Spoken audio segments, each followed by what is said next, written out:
मुश्किल नहीं जो तेरा साथ हो, कोई मुश्किल नहीं जो तेरा साथ हो। ऐ मेरे हमवतन, ऐ मेरी गुलज़मी, कोई मुश्किल नहीं। करो आगाज फिर से सफर का, मंजिल इश्क राहे कमर का। चाहे कितना भी हो अब कठिन ये सफर, मंजिलों से ये कह दो कि मैं आ गया आगाज़ सफर।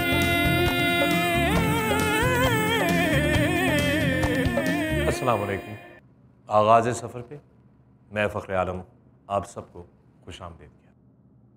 आज हम बात करेंगे एक ऐसे पेशे के बारे में, एक ऐसी जगह के बारे में, ऐसे शख्स के बारे में जिसका हमारी ज़िंदगी के साथ ताल्लुक़ बिल्कुल उसी वक्त शुरू हो जाता है जब हम पैदा होते हैं, और फिर जब हमारी ज़िंदगी अपने इख्तिताम को पहुंचती है तो इसी शख्स और इसी जगह पर हम दोबारा पहुंचे होते हैं। हम बात कर रहे हैं हस्पतालों की और डॉक्टर्स की। सबसे पहले आइए नज़र डालते हैं कि पाकिस्तान अपने ग्रॉस डोमेस्टिक प्रोडक्ट में से कितना ख़र्चा सेहत के शोबे पे करता है। पाकिस्तान हेल्थ सेक्टर में अपने जीडीपी का सिर्फ 2.2% हिस्सा जो है वो खर्च करता है। और अब ज़रा नज़र डालते हैं दूसरे ममालिक में। जीडीपी जो मुख्तलिफ मुल्कों का है उसकी परसेंटेज, ऑफ कोर्स अमेरिका में 17.9%, अफ़गानिस्तान में 7.6, चाइना में 5.1, इंडिया 4.1 और पाकिस्तान 2.2। डॉक्टर्स को मसीहा समझा जाता है। कहते हैं डॉक्टर्स के हाथ में शफा है, उनकी हर बात पर भरोसा करते हैं, एतबार करते हैं। मगर हम ये बात भूल जाते हैं कि डॉक्टर्स भी इंसान हैं, उनसे भी गलती हो सकती है।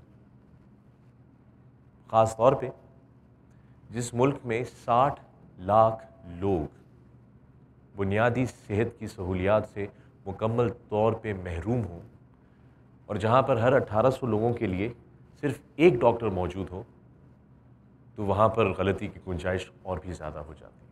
गलती करना गुनाह नहीं है, मगर गलती को छुपाना गुनाह ज़रूर है। आपका एक घराना हंसता बसता खुश, और आप उस घर का सब कुछ करता धरता है, और अचानक आपको कुछ हो जाए तो क्या होता है? यही है आज की हमारी पहली कहानी। अम्मी जब आई ना स्टेज पे तो अम्मी ऐसे ऐसे हो रही थी।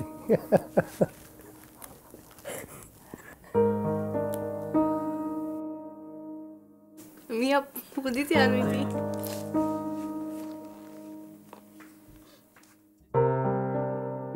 जब ये सेकंड टाइम वेंटिलेटर पे गई है ना मेरी वाइफ, तो उस वक़्त मैं मायूस हो गया था। उस वक़्त ख़त्म हो चुका था सब कुछ। 2010 में फरजाना सलीम को एक सादा सर्जरी करवानी थी, लेकिन डॉक्टरों की गफलत ने उनकी और उनके ख़ानदान की ज़िंदगी बदल दी। फरजाना सलीम के साथ एक मेडिकल नेगलिजेंस हुई है। उसके जो फर्स्ट ऑपरेशन में बगैर किसी चीज़ का ख्याल करते हुए उसकी लार्ज इंटेस्टाइन के ऊपर कट्स आ गए and she was ultimately on death bed. नमाज नहीं पढ़ सकती तो क्या कर सकती हूँ? कुछ भी नहीं कर सकती, रोटी नहीं बेल सकती। मतलब ये आम नॉर्मल रूटीन की बात है। मैं बहुत एक्टिव थी, बहुत एक्टिव थी, तो वो चीज़ मैं बहुत मिस करती हूँ, बहुत ज़्यादा। ये जब से मेरी 1 महीने में 4 सर्जरियाँ हुई हैं ना, आप यकीन माने वाकई मुझे खौफ आता है। अब तो मुझे खौफ आता है बहुत ज़्यादा। ऑपरेशन का नाम लेके डर लग रहा है बहुत ज़्यादा।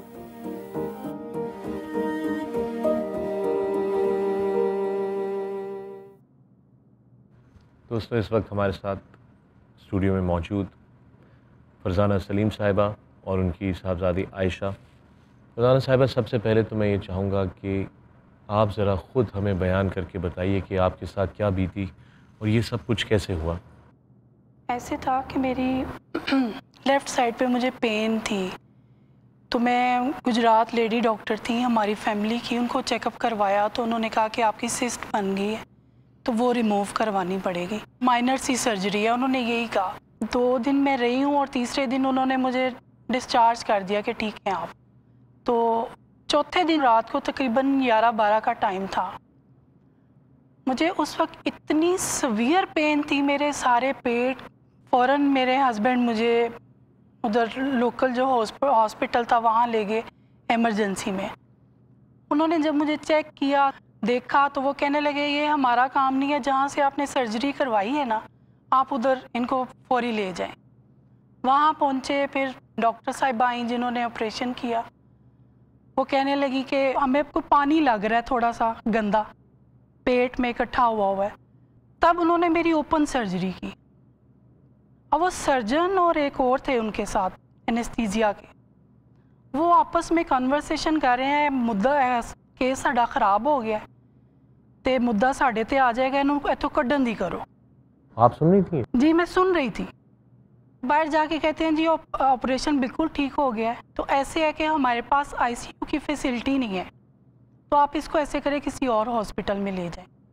मेरे हस्बैंड कहने लगे जब तक मैं सेटिस्फाइड नहीं होऊंगा मैंने यहाँ से नहीं जाना।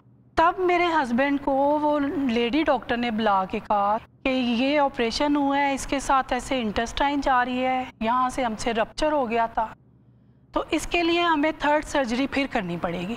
उसी रात ही मेरे हस्बैंड मुझे व्हील चेयर पर बिठा के पूरे लाहौर के हॉस्पिटल में लेके गए हैं कि मेरी बीवी की सर्जरी कर दें। कोई डॉक्टर मेरा केस नहीं ले रहा था, कह रहे थे कि केस ख़राब हो गया, हमने इसकी सर्जरी करनी नहीं, आप इमरजेंसी से ही बाहर चले जाए। अब उसी रात जब लास्ट वहाँ शेख जायद के सर्जन है, उन्होंने कहा चलें ठीक है, अगर आप कहते हैं तो आपके कहने पे मैं रिस्क लेता हूँ। मेरे हस्बैंड ने कहा ज़िंदगी मौत अल्लाह के हाथ में है, तो आप ऑपरेशन करें, चले मेरे कहने पे आप रिस्क लें।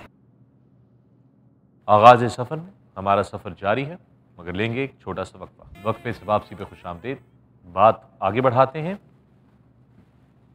जब मैं एम्बुलेंस पे निकली, जब आसमान की तरफ देखा तो बाय गॉड मैंने अल्लाह को ऐसे देख के कहा कि अल्लाह मियाँ तू मेरे साथ है और तू ही मुझे बचाने वाला है और मुझे इंशाल्लाह कुछ नहीं होगा।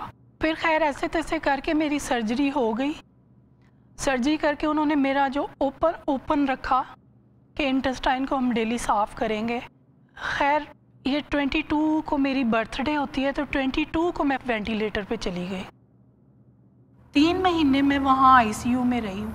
मुझे ये बताएं कि कभी ऐसा आपका हुआ महसूस कि मेरी वजह से सब तकलीफ़ में है, तो मतलब मैं जो हूँ वो इन पे अब बोझ बनती जा रही हूँ? आईसीयू में मुझे बस यही आके कहते थे, मेरा हाथ पकड़ के कहते थे हिम्मत नहीं हार। मेरे हस्बैंड के यही अल्फाज होते थे।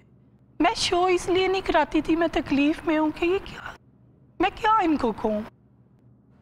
दोस्तों इस वक्त हमारे साथ स्टूडियो में हमारे एक मेहमान मौजूद हैं।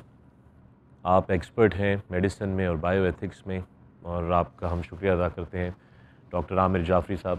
सर ये बताइए कि जब डॉक्टरों से ऐसे मौके पे कोई गलती हो जाती है तो फिर वो उसको छुपाने की क्यों कोशिश करते हैं? जो एक मेजर मसला इसमें लग रहा है, जो एथिकल इशू जो नज़र आता है, वो ये है कि कम्युनिकेशन का एक मेजर गैप। इंसान से गलती हो सकती है, इनएडवर्टेंट इंजरीज़ होती हैं सर्जरीज़ के अंदर, मगर उनको ओन अप करना, उनको बताना मरीज़ को, मरीज़ के ख़ानदान को बहुत ज़रूरी होता है। छुपाते क्यों हैं? हमारे जिस सोसाइटी में हम लोग रहते हैं, जो हालात में हम लोग रहते हैं, खौफ होता है डॉक्टर को कि अगर मैंने बता दिया कि मुझसे कोई गलती हो गई है तो मेरी पिटाई होगी, मेरी गाड़ी जला देंगे बाहर और फिर मेरी शामत आ जाएगी। ना बताने की एक वजह तो ये है। दूसरी वजह ये है कि कैसे बताऊँ मैं, ये ट्रेनिंग में हमारे नहीं है शामिल। हमको कभी एजुकेट नहीं किया गया इस चीज़ के अंदर, और अब हम लोग नेक्स्ट जनरेशन को एजुकेट नहीं कर रहे हैं, जिसकी चीज़ की बहुत शदीद ज़रूरत है। आयशा, अगर वो डॉक्टर आपके सामने आए अभी, तो आप उनसे क्या कहेंगी, उनको क्या बोलेंगी? कहते हैं कि अल्लाह ताला के बाद इंसान को ज़िंदगी देने का हाथ एक डॉक्टर का होता है, और वही डॉक्टर आपसे अगर आपकी ज़िंदगी बार बार छीने और इतनी बड़ी बड़ी जो है करे, कोताहियाँ भी करे, नेग्लिजेंस करे, इसके बाद कोई क्या कह सकता है किसी डॉक्टर को? मेरा यकीन, लिटरली मेरा यकीन उड़ गया डॉक्टर से। मैं अब किसी डॉक्टर पे मुझे नहीं लगता मैं कभी ट्रस्ट कर सकूँगी। लेकिन साथ साथ में आप खुद भी मेडिकल की स्टूडेंट हैं।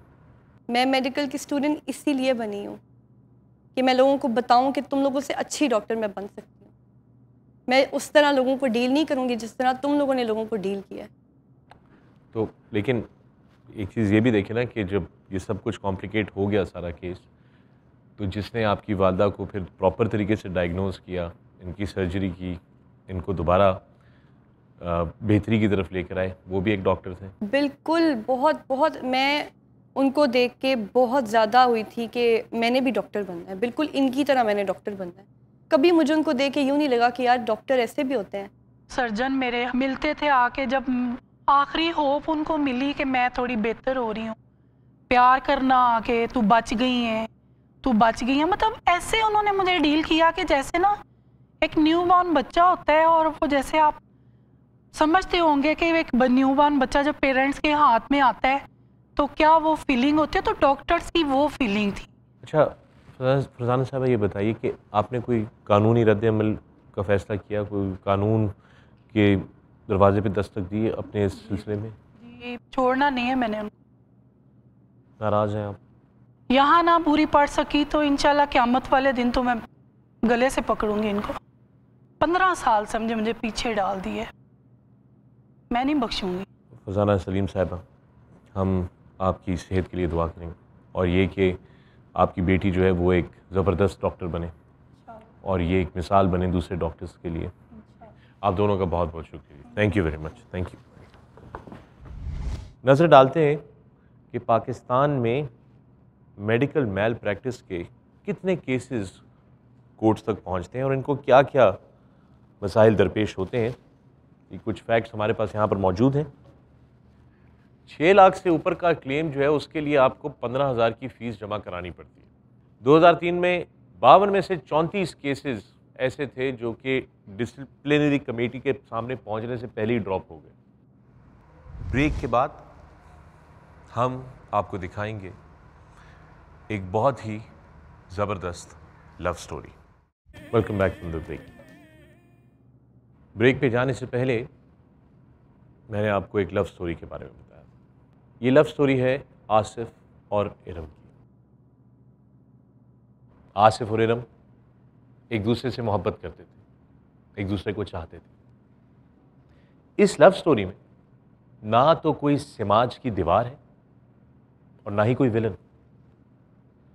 हीरो हीरोइन, हीरो हीरोइन की शादी हो गई। उसके कुछ ही अरसे के बाद इरम ने आसिफ को ये खुशखबरी दी कि उनकी ज़िंदगी में एक नन्हा मेहमान आने वाला है। बहुत खुश और अच्छी ज़िंदगी चल रही थी, मगर उसके कुछ ही अरसे बाद उनकी ज़िंदगी में एक भयानक तूफान आया। आइए देखते हैं।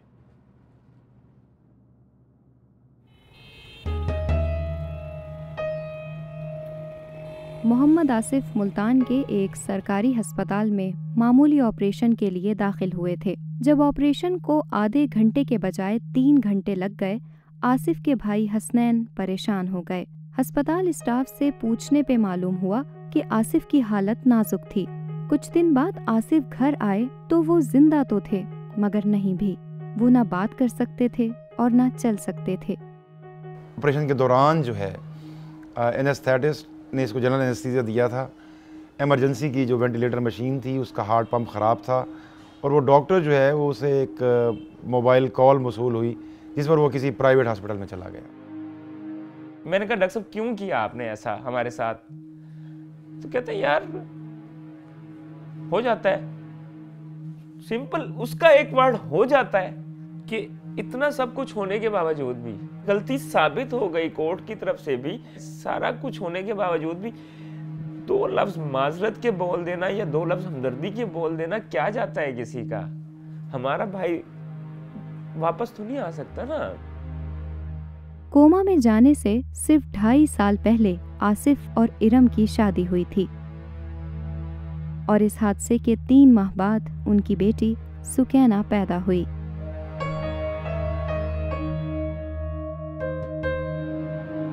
ये आसिफ की मायों की तस्वीर है। अब तक आप यकीन करें मुझे मेरा नहीं ज़हन एक्सेप्ट करता कि आसिफ बीमार है। हर सुबह मुझे यही लगता है कि कमरे में ही है, और फिर यकीन दिलाना पड़ता है नहीं आसिफ तो बीमार है और दूसरे कमरे में है। बस मैं अब आपको क्या बताऊँ मैं आसिफ के साथ ही रहूँगी। दिल जो है ना ऐसे अंदर से कांप जाता है जब उसकी मिसेज उससे बात कर रही होती हैं, या जो अगर मुझे अपनी कोई पुरानी बात याद आती है दोस्तों में बैठे हुए कि यार आसिफ ने ऐसे किया था, ये यादें तो चलती रहेंगी उसकी जब तक अल्लाह ताला उसको मतलब सेहत नहीं दे देता। कभी कभी रात को ऐसे महसूस होता है भाई ये सोया हुआ है अभी उठ जाएगा, तो बात अब ये भी मैं कहती हूँ आसिफ कब कहेगा अम्मी कौन सा बस अच्छा दिन होगा, तू कहेगा अम्मी मैं उठ गया हूँ ठीक हो गया हूँ। इस वक्त हमारे साथ स्टूडियो में मौजूद हैं आसिफ के भाई हुसैन साहब। हुसैन साहब आप बताइए ज़रा केस के बारे में मज़ीद हमारे दोस्तों को। ये 12 सितंबर 2009 की बात है। इसने मुझे कहा कि रमज़ान शरीफ था, 21वां रोज़ा था, जुम्मे का दिन था। तो सुबह जो है सहरी के वक्त इरम आई मेरे पास, आसिफ की वाइफ जो है, कहने लगी कि इसको आसिफ को तो बहुत शदीद दर्द है और वो दर्द से रो रहे हैं।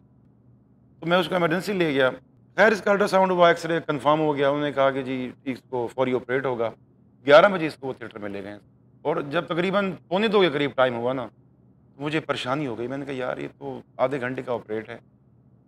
उसके कुछ 10-15 मिनट के बाद जो है वो एक जो सर्जन था वो आया, उसने जो है मुझे कहा कि यार इसको ICU शिफ्ट करना है, और जाते ही उन्होंने कहा कि हम इसको डार्मिकम दे रहे हैं और वेंटिलेटर पर डाल रहे हैं, तो उम्मीद है कि इसको 24 घंटे में होश आ जाएगा। 24 के फिर 48 के जो है वो 72 घंटे, फिर कई दिन गुजर गए। हम बार बार पूछते रहे कि यार बताएं तो सही इशू क्या है। उसने कहा भाई इसके साथ बहुत बड़ा हादसा हो गया है, इसका जो है वो ब्रेन जो है इसका डैमेज हो गया। मैंने कहा कैसे, कोई पता भी तो चले। पता ये चला कि जी डॉक्टर साहब जो है जो एनेस्थेटिस्ट थे वो एनेस्थीसिया मैनेज कर GA मैनेज किया था, और उनको ये भी नहीं पता नहीं था कि एमरजेंसी का जो वेंटिलेटर है उसका हार्ट पंप ख़राब था और ऑक्सीजन जो है वो ऑक्सीजन की सप्लाई रुकी है, कार्डियक अरेस्ट हुआ है, और जो साहब उसको सर्जरी कर रहे थे वो अपने काम में मसरूफ़ रहे हैं। अल्टीमेटली हमने वो रिपोर्ट्स जो है MRI रिपोर्ट्स और CT स्कैन की रिपोर्ट्स जो है बाहर सरकारी हॉस्पिटल के बाहर जब डॉक्टरों से रीड करवाई, तो एक डॉक्टर उसने उसके वर्ड्स थे मुझे याद है, उसने कहा कि जी ये तो किसी 80 साल बूढ़े का ब्रेन है जो कि ख़त्म हो चुका है। तो हमें 4 साल हो गए हैं। इस 12 सितंबर को आसिफ को इस वेजिटेटिव स्टेट में 4 साल हो गए। हमें पता चला कि जी लाहौर में एक डॉक्टर साहब उन्होंने क्लेम किया कि जी मैं ऐसे बहुत से पेशेंट्स को ठीक कर चुका हूँ। कोई 80,000 रुपये के इक्विपमेंट्स जो है वो परचेज़ करवाए गए। वो रैकी मैग्नोथेरेपी का नाम था और लाइट थेरेपी का नाम था, और हम उस रैकी के नाम पर जो है वो घंटों में, यानी मेरी रूटीन थी कि सुबह 3 घंटे और शाम को 3 घंटे मैं उसके सर पे कभी हाथ रख के खड़ा हूँ, नीचे उसके माथे पे हाथ, उसके हाथों में हाथ रख के खड़ा हूँ। उन्होंने कहा जी ये स्टिमुलाई हैं, इससे इसको स्टिमुलेशन जाएगी और ये उठ जाएगा। वो कोई 4-5 महीने वो ट्रीटमेंट चलता रहा, कोई फ़र्क नहीं पड़ा। आज वो लाइट भी और वो मैग्नेट भी मेरे जो है वो रैक्स के ऊपर सजे हुए हैं। मैंने सोचा कि यार इनके ख़िलाफ़ कुछ करना चाहिए। हमने प्रेस क्लब के सामने एहतजाजी मुजाहिरा रखा। मैंने चीफ जस्टिस को दरख्वास्त दी हुई थी मेरे केस पर जो है वो आज खुद नोटिस हो, लेकिन डिसीजन सुन लीजिए। डिसीजन ये था कि आसिफ के ट्रीटमेंट के जो एक्सपेंसेस हैं वो ट्रीटिंग हॉस्पिटल के अकाउंट में जमा हो जाएंगे थ्रू पाकिस्तान एम्बेसी। आसिफ को जो ले जाने के अखराजात हैं वो फैमिली खुद करेगी।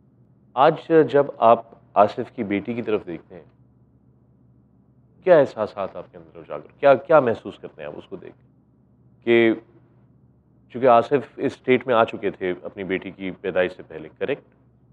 तो आसिफ ने कभी अपनी बेटी को नहीं, आसिफ ने नहीं देखा ना। सुकैना तो ये सितंबर में हुआ है और सुकैना जो है वो 16 जनवरी को पैदा हो रही है। आप सुकैना को देखते हैं, आपको क्या महसूस? सुकैना को देखकर मैं तो उसका बाप हूँ। सुकैना वो है ना, मतलब है कि वो देखती है आसिफ को भी, और वो कहती है ये गंदे बाबा है, ये जो है वो ये मेरे साथ बात ही नहीं करते, ये मेरी तरफ देखते भी नहीं। तो मेरे बाबा ये हैं। बड़े बाबा कहती थी शुरू में, फिर अब वो बाबा ही कहना है। मैं उसकी परवरिश करूँगा इंशाल्लाह, मैं उसको आला तालीम दिलवाऊँगा, जो मेरे बस में है मैं करूँगा। मैं तो 4 साल से जो है ये केसेस जो है वो लड़ रहा हूँ, और कोर्ट्स का हाल देख लें आप कि इनके खिलाफ जो है वो उसी वक्त दोस्तों ने मशवरा दिया कि जी आप कंज्यूमर कोर्ट में जाएं, डैमेजेस जो है वो सू करें, वो मैंने कर दिए। और वो फैसला 6 माह में होना था, इट टुक 2.5 ईयर, 2.5 साल उसको लग गए। अल्टीमेटली वो उनको डिसीजन हो गया, वो उनको जुर्माना हुआ 20-20 लाख रुपए का। मैं तो किस चीज़ को रोऊंगा? एक्शन हुआ, एनेस्थेटिस्ट जो है उसका रिमूवल फ्रॉम सर्विस हुआ, जो सर्जन था वो पीजीआर था सेकंड ईयर का, उसके लिए बहुत बड़ी पनिशमेंट थी, उसकी पीजीआरशिप कैंसिल कर दी गई। और जो दूसरा एसआर था वहाँ का उस वक्त का, उससे जो है वो डिसमिसल हो गया।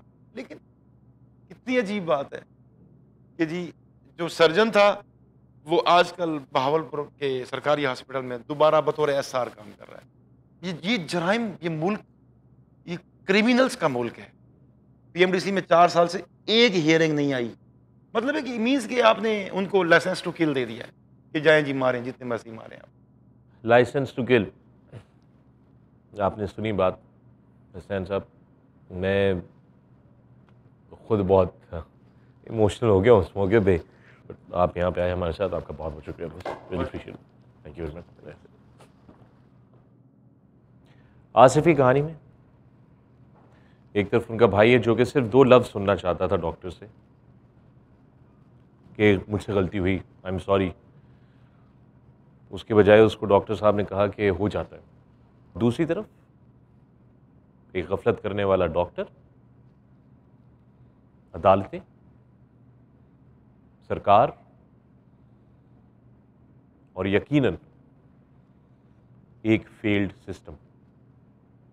उम्मीद करेंगे कि जीत आसिफ के प्यार करने वालों की हो। इस वक्त हमारे साथ एक और मेहमान मौजूद हैं। पीएमडीसी में इनका काम था कि ऐसे डॉक्टर्स को ये काबू करें, सज़ा दें जो कि गफलत करते हैं। मगर फिर इन्होंने क्या कार्रवाई की कि इनकी अपनी नौकरी चली गई, जानेंगे वक्फे के बाद। कभी कभार कसूरवार को सज़ा देना सज़ा देने वाले का कसूर बन जाता है। डॉक्टर सुहेल करीम हाशमी साहब को पीएमडीसी का सेक्रेटरी बनाया गया और उसके बाद उनके साथ क्या हुआ ये कहानी उनसे खुद सुनते हैं। डॉक्टर सुहेल करीम हाशमी साहब, सर प्लीज़। डॉक्टर साहब बहुत बहुत शुक्रिया। पीएमडीसी, सबसे पहले तो ये बता दीजिए कि पीएमडीसी का काम क्या है, किस नौइयत का काम है? Pakistan medical and dental council जो है ये मेडिकल एजुकेशन जो पाकिस्तान में दी जा रही है उसकी स्टैंडर्डाइज मिनिमम स्टैंडर्ड मेंटेन करने के लिए एक अदारा बनाया गया था। इसके मेजर 4 फंक्शंस आप कह सकते हैं कि डॉक्टर्स जितने मुल्क में काम करते हैं वो मेडिकल डॉक्टर हैं या डेंटल प्रैक्टिशनर्स हैं, उनको रजिस्टर करती है। जो मेडिकल एजुकेशन के अदारे हैं उनकी स्टैंडर्डाइजेशन को देखती है कि जो मेडिकल ग्रेजुएट बनने के लिए लोग एंटर होंगे उनकी क्या क्वालिफ़िकेशन होगी, जो टीचर होगा उसकी क्या क्वालिफ़िकेशंस होगी, जो एग्ज़ामिनर होगा उसका क्या क्राइटेरिया होगा, फिर जो प्रोफेशनल नेग्लिजेंस है इंडिविजुअल्स की उसको देखना, क्योंकि वो हमारी प्रोडक्ट है, उसको हमने सर्टिफाई किया है। जो आप लाइसेंस टू किल कह रहे थे वो उसको Pakistan medical and dental council ने दिया। लाइसेंस टू किल, एग्जैक्टली सही। रीज़न बीइंग कि हमारे टीचर हमारे रोल मॉडल होते हैं। वो टीचर शाम को प्रोफेसर आता था, आज कोई प्रोफेसर शाम को नहीं जाता, दिन में नहीं अवेलेबल होता, वर्किंग टाइम में नहीं अवेलेबल होता, वर्किंग टाइम में बाहर जाके प्रैक्टिस करते हैं। तो एथिक्स कौन पढ़ाएगा और रोल मॉडल कौन होगा? ठीक। अच्छा डॉक्टर साहब ये बताएं, पीएमडीसी में ये आपके साथ क्या हुआ? जो आई एम फोर्सिबली रिटायर्ड। तीन दफ़ा मैं सुप्रीम कोर्ट से जीत के आता हूँ, मुझे फिर किसी और इल्ज़ाम में बाहर कर देते हैं। 2-3 मोटे सारे इवेंट्स हैं। 2003 में मुझे हाई कोर्ट के डिवीजन बेंच ने कंटेम्प्ट ऑफ कोर्ट चार्ज की कि मैंने अखबार में इश्तिहार दिया कि ये कॉलेज सब स्टैंडर्ड हैं और रिकगनाइज बाई पीएमडीसी नहीं है। मैंने फ़ाइट किया, मैंने माफ़ी नहीं मांगी। मुझे सुप्रीम कोर्ट ऑफ पाकिस्तान में 2006 में उस केस से एग्जॉनरेट किया। 2005 में सेनेट ऑफ पाकिस्तान की मुतफ़िका करारदाद है कि इस डॉक्टर को निकाल दिया जाए। ये किसी का कहना नहीं मानता। इस पर किसी सिफारिश का असर नहीं होता और ये किसी प्राइवेट मेडिकल कॉलेज के माफिया में जिन सेनेटर्स का और MNAs का इंटरेस्ट था, they are not accommodated and I have faced that. अच्छा, मुझे बताएं, PMDC सरकारी इदारा है और ये हम स्टैट्यूटरी बॉडी, ठीक है, और इसमें करप्शन होती है, आप ये कहना चाह रहे हैं करप्शन भी है इसके अंदर? करप्शन इन कॉलेजेस के रिकग्नाइज करने में करप्शन के एलिमेंट की ये पोजीशन है कि एक्स सेक्रेटरी हेल्थ मेरे सामने 2 फेडरल मिनिस्टर्स को कमिटमेंट कर चुका है कि एक कॉलेज को रिकग्नाइज करने के ये 3 से 4 करोड़ रुपए लेते हैं। And then my instance was he is supporting them, he is not supporting me. The minister was astonished, so much money man. I said yes. अब मेरा सवाल आपसे ये है कि हम आम लोग PMDC की कारकर्दगी को बेहतर बनाने के लिए क्या कर सकते हैं? Pakistan medical and dental council आपका ही अदारा है, इन द सेंस कि मैं आपके लिए स्टैंडर्डाइज मेडिकल डॉक्टर पैदा कर रहा हूं कि वो आपको क्वालिटी केयर दे। जब आपको क्वालिटी केयर नहीं मिलेगी तो who will raise the voice, who is the sufferer? Every person, every patient, every society member. तो ले मेंबर्स की रिप्रेजेंटेशन नहीं है। पूरी दुनिया में ले मेंबर्स की रिप्रेजेंटेशन होती है, नॉट MNAs MPs। मेरे होते हुए मेरे अदारे में करप्शन है, I am responsible, I take responsibility कि अगर मैं उधर हेड हूँ और मेरा कोई स्टाफ करप्शन ले रहा है, आई चैलेंज इट कि anybody who paid any money, I am ready to pay back, just tell me the name. और मैं प्राउडली ये कह सकता हूँ कि उस वक्त के चेयरमैन सेनेट ने बाद में जो रिपोर्ट दी वो वही थी जो मैं कहता था कि आपने कोठियों में, बंगलों में, तहखानों में मेडिकल कॉलेज खोले, लोगों के ड्राइंग रूमों में लेक्चर्स हॉल हैं, लोगों के किचन्स में लैब्स हैं, इस तरह के मेडिकल कॉलेज खुले हुए थे। 10 साल बाद वही चीज़ आपको नज़र आ रही है। सब standard medical education, merchant doctor produce हो रहे हैं, मर्चेंडाइज कर दिया है उन्होंने मेरे प्रोफेशन को। इसी शहर में बड़ी धमकियाँ मिली जी, इस शहर में आने से बड़ी धमकियाँ मिलती हैं। ये चीज़ें आपको जब आप स्टैंड करते हैं माफिया के अगेंस्ट, आपको फेस करनी पड़ती हैं and you should be ready for that. तमाम वो लोग जो कि हक़ की आवाज़ उठाते हैं वो हम सब के लिए बाइज़ इज़्ज़त हैं और काबिल तारीफ़ हैं, और आप यकीनन उसके लिए क्वालिफाई करते हैं। Thank you very much for your time sir, बहुत बहुत शुक्रिया। Thank you, thank you.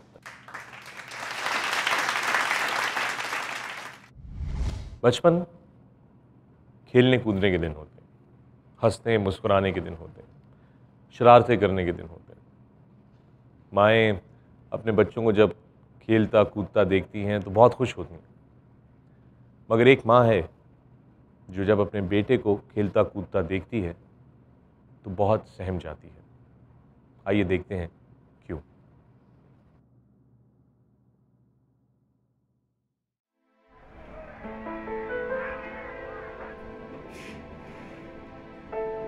पाँच साला अनस अपनी छोटी सी जिंदगी में अब तक 17 सर्जरी से गुजर चुका है। अनस की हड्डियों में मौजूद जरासीम ने उन्हें कमज़ोर कर दिया है, जिसके बाइस अनस को बार बार सर्जरी की ज़रूरत पड़ती है। उन्होंने या तो यूज कैनुला लगाया इसके, या उनके हाथों में जम्स था तो वो जम्स इसके जिस्म के अंदर मुंतकिल हो गया और उस जम्स की वजह से गोश्त में पस पड़ा। कराची के मुख्तलिफ हस्पतालों से मायूस होने के बाद अनस की वालिदा इंडस हस्पताल पहुंची। अब इंडस हस्पताल में अनस की तमाम सर्जरीज बिला मुआवजा की जाती हैं। फिर डॉक्टर मंसूर, जिनको मैं कहूँगी कि अल्लाह ने शायद मेरे लिए और फरिश्ता बना के भेजा था मेरे बच्चे के लिए, वो आए। उनके पास जहाँ तक मुझे अपॉइंटमेंट नहीं था, लेकिन उसकी वालिदा ने जैसे कहते बहुत मसला है देख लो, तो मैंने बुला के पेशेंट को देख लिया। उसको जब मैंने देखा तो मुझे अंदाज़ा हुआ कि उसको मैं घर नहीं भेज सकता। अगर वक्त पे इलाज ना हो तो हड्डी को नुकसान पहुंचने के साथ हड्डी का बढ़ना तो रुक सकता है, लेकिन बच्चे की मौत भी वाक़ई हो सकती है। डॉक्टर मंसूर ने कई पेचीदा सर्जरीज करके अनस की जान बचा ली। अनस क्यूट बच्चा था इतनी बीमारी के बावजूद, और बहुत जल्दी सारी नर्सिंग स्टाफ और हॉस्पिटल स्टाफ का ना वो फेवरेट बच्चा बन गया था। और अभी भी जब वो आता है तो सब नर्सेस उसको गोद में लेके घुमाती हैं जबकि मिलने मिलाने वो आता है। जब एक फरिश्ते ने मिल के मुझे इतना पहुंचाया है कि उसका हाथ सलामत रखा, उसका पैर सलामत रखा, चलने लगा। कहते हैं ना कि दुनिया में अच्छे लोगों की कमी नहीं है, आसमान टिका हुआ है कुछ अच्छे लोगों पे, तो वो एक अच्छा डॉक्टर मुझे मिला।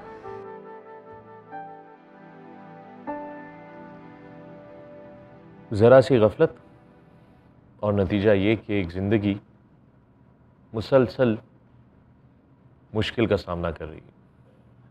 हमारे साथ मौजूद हैं अनस की वालदा और उनके डॉक्टर।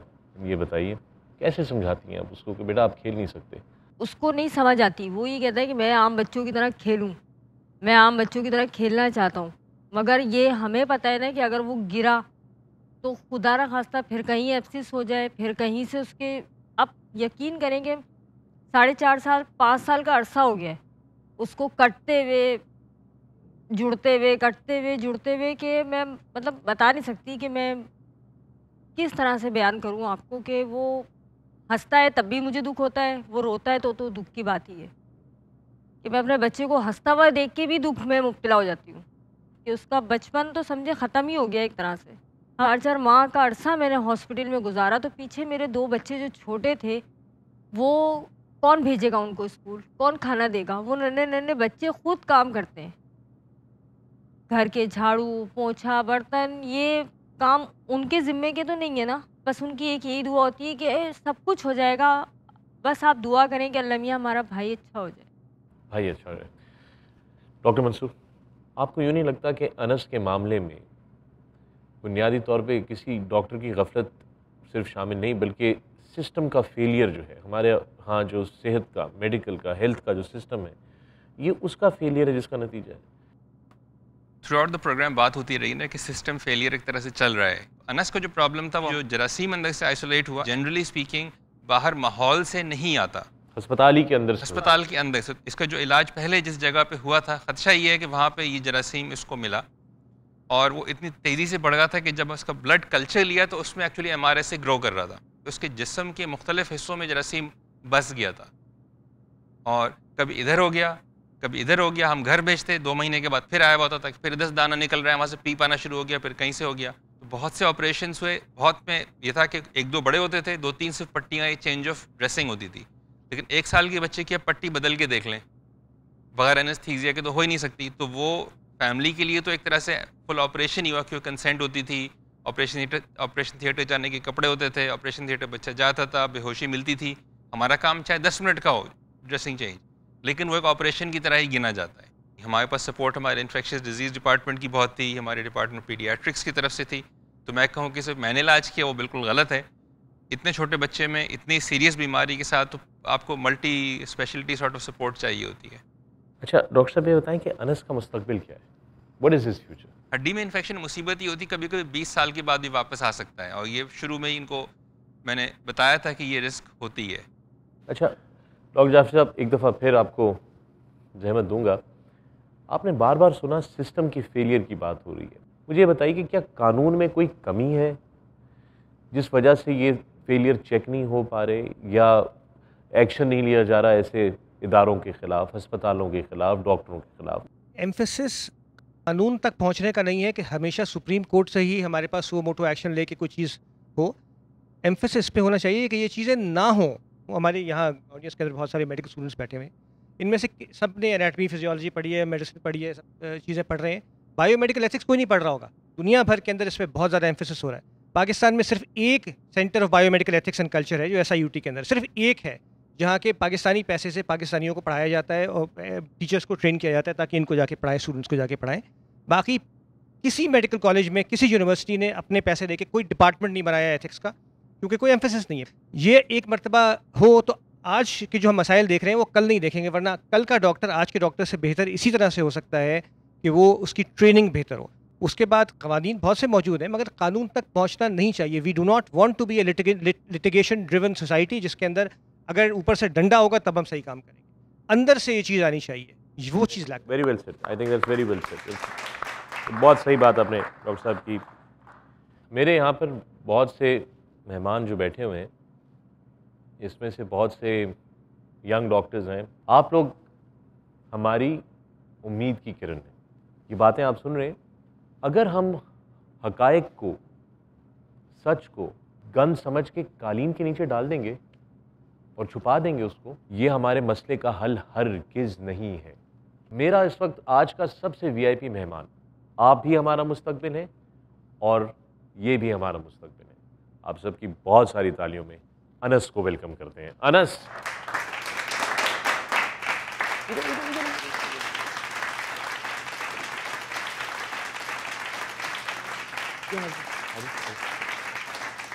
दोस्तों ये अनस है जी, ठीक है ना, हैं तो इतने से, मगर आपको पता है कि इन्होंने क्या कुछ बर्दाश्त किया है। अब आप लोगों को समझ में आई मैं क्या बात कर रहा था। पाकिस्तान का मुस्तकबिल, पाकिस्तान का मुस्तकबिल, अपने पेशे का मुस्तकबिल, इसको आपसे उम्मीद है, मुझको आपसे उम्मीद है। इस बात पे लेते हैं एक छोटा सा वक्फा, मिलते हैं वक्फे के बाद। हमें कुछ खौफनाक हकाइक का सामना करना पड़ा। हमें पता चला कि पाकिस्तान में हर साल 7,000 लोग गलत दवाई की वजह से मौत के घाट उतर जाते हैं। पाकिस्तान के 14,000 बेहतरीन फिजिशियंस आज पाकिस्तान में मौजूद नहीं। जो कुछ फरजाना सलीम साहिबा के साथ हुआ, या आसिफ के साथ हुआ, या अनस के साथ हुआ, ये मेरे साथ, आपके साथ, या आपके अपने किसी प्यारे के साथ भी हो सकता है। कानून मौजूद हैं, मगर हमें इन पर इन्हिसार नहीं करना चाहिए। हमें तब्दीली लानी है अपने सिस्टम के अंदर। बायो एथिक्स की बात की डॉक्टर जाफरी ने। हमें इंश्योर करना है कि बायो एथिक्स हमारे मेडिकल स्टूडेंट्स को एज अ सब्जेक्ट पढ़ाया जाए और इसमें इनका इम्तिहान भी लिया जाए। ये तो बात हो गई सरकार की। अब सवाल ये पैदा होता है कि हम क्या कर सकते हैं। आगाज़ सफ़र में हमने आपको बताया कि हम मसाइल पे बात करेंगे, लेकिन फिर साथ में उसके हल की भी बात करेंगे। पाकिस्तान में हर 10,000 लोगों के लिए BHU यानी कि बेसिक हेल्थ यूनिट होना ज़रूरी है। अगर आपके इलाके में बेसिक हेल्थ यूनिट मौजूद नहीं, तो ये आपका फ़र्ज़ बनता है कि आप अपने डिस्ट्रिक्ट हेल्थ ऑफिसर को बताएं, उसकी तवज्जो इस तरफ लाएं और उस पर प्रेशर डालें अपने हक के लिए, क्योंकि ये आपका बुनियादी हक है। ये तो वो बहुत बुनियादी चीज़ें हैं जो आप और मैं कर सकते हैं। इस उम्मीद के साथ कि फरजाना सलीम एक बार फिर अपने ख़ानदान के साथ उसी तरह हंसती मुस्कुराती नजर आएंगी जैसे कि इस हादसे से पहले। इस उम्मीद के साथ कि आसिफ की बेटी अपने बाप की उंगली पकड़ के किसी पार्क में सैर करने जा सकेगी। इस उम्मीद के साथ कि अनस और उसके साथ की सारी जनरेशन एक बेहतर पाकिस्तान में बड़ी होगी। आगाज़ सफ़र के इस सफ़र के साथ मांगता हूँ आपसे इजाज़त। अगले हफ्ते फिर मिलेंगे। शब खैर।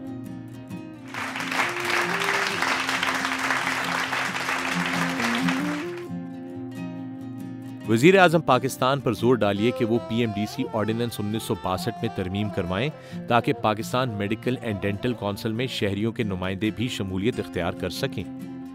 PMDC के बोर्ड में सिविलियन नुमाइंदगी से PMDC की कारकर्दगी बेहतर और शफाफ हो सकती है। वज़ीर आज़म पाकिस्तान को ख़त लिखने के लिए पता है prime minister Nawaz Sharif, prime minister secretariat, constitution avenue, Islamabad 440000 Pakistan. अपनी एहतियात इंडस अस्पताल को दीजिए ताकि अंस जैसे हजारों पाकिस्तानी मुफ्त इलाज की सहूलत हासिल कर सकें। मजीद मालूमात के लिए राब्ता कीजिए +92 21 111 111 880। ईमेल कीजिए crd@indushospital.org.pk। कोई मुश्किल नहीं जो तेरा साथ हो, कोई मुश्किल नहीं जो तेरा साथ हो। ऐ मेरे हमवतन, ऐ मेरी गुलज़मी, कोई मुश्किल नहीं। करो आगाज़ फिर से सफ़र का,